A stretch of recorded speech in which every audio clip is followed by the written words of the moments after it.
Welcome. Today we are exploring the conceptual evolution of human intelligence. We will trace how psychology moved from measuring a single, unified mental energy to designing multidimensional models that capture reasoning, context, culture, and emotion. Let's think about this for a second. When you describe someone as intelligent, what evidence are you usually using? When we describe someone as critical, creative, or adaptable, we are referring to qualities that some theories associate with intelligence. But what is intelligence itself? Although no single definition is universally accepted, it is generally understood as the capacity to learn from experience, reason abstractly, solve problems, and adapt effectively to the environment.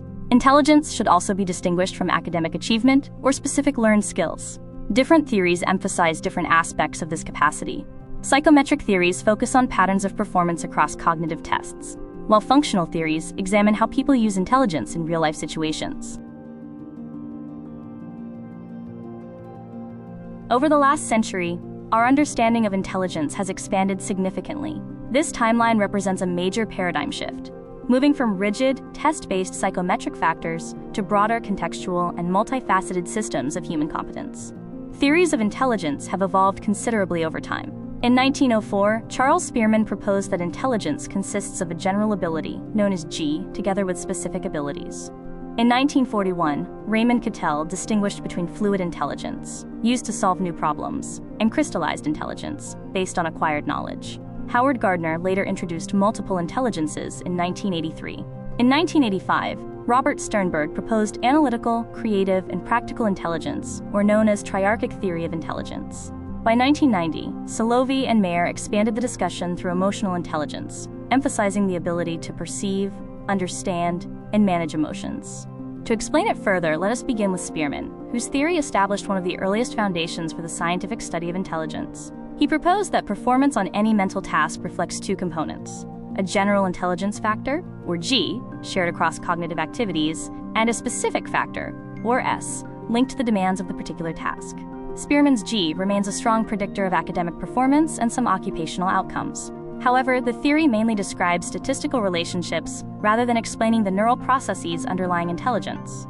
Cognitive test scores may also be influenced by cultural background, educational opportunity, and environmental experience, raising concerns about bias in standardized testing.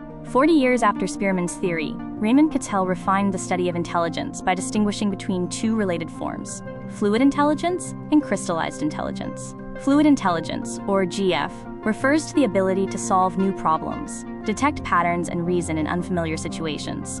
It relies less on prior learning. Crystallized intelligence, or GC, refers to the knowledge and skills a person has built through education and experience, such as vocabulary, concepts, and learned procedures. In simple terms, GF helps us think through something new, while GC helps us use what we already know. Both work together and contribute to intelligent performance in everyday life and academic settings. Now let's take a moment to think about this. When a student struggles, we should pause before assuming a lack of ability. Is the difficulty caused by limited relational reasoning, or does the student simply lack the prerequisite knowledge needed to understand the task? This distinction matters because each difficulty requires a different form of support. This question leads us to Howard Gardner's theory of multiple intelligences. Gardner argued that intelligence should not be understood as a single general ability measured only through language and mathematics. Instead, he proposed that people may demonstrate different forms of intellectual strength, including linguistic, logical, mathematical, spatial, musical, bodily kinesthetic, interpersonal, intrapersonal, and naturalistic intelligence. From this perspective, a student who struggles in one type of task may still show strong ability in another. The theory encourages educators to broaden how they recognize competence, although it should not be used to label students permanently or assume that each learner has one fixed intelligence. While Gardner broadened intelligence by identifying different domains of strength, Robert Sternberg took another approach, focusing on how people use their abilities to succeed in real situations. His triarchic theory describes three interacting forms of intelligence: analytical intelligence for evaluating information, creative intelligence for responding to novelty, and practical intelligence for applying knowledge in everyday contexts. In teaching, these capacities can be developed through balanced task design. Students might analyze evidence, create an alternative solution, and apply their understanding to a realistic case with genuine constraints. The aim is not to label learners, but to strengthen their ability to think, create, and act effectively. Sternberg's theory highlights how people think, create, and act effectively in real situations. Yet successful action also depends on how well we process emotions. In 1990, Peter Salovey and John Mayer described emotional intelligence as a set of cognitive abilities rather than a collection of personality traits.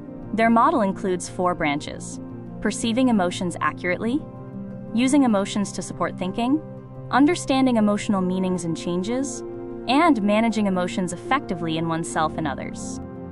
To conclude, there is no single theory fully explains human intelligence. Spearman highlights general cognitive performance.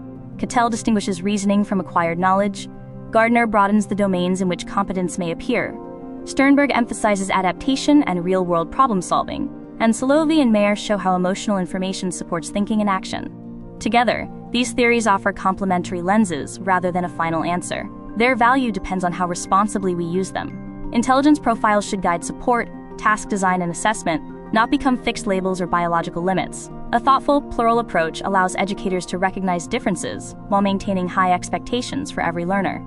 Now, as you reflect on your own experience, which theory most influences how you recognize your own potential, or if you are a teacher, on your students' potential, and what might that theory overlook?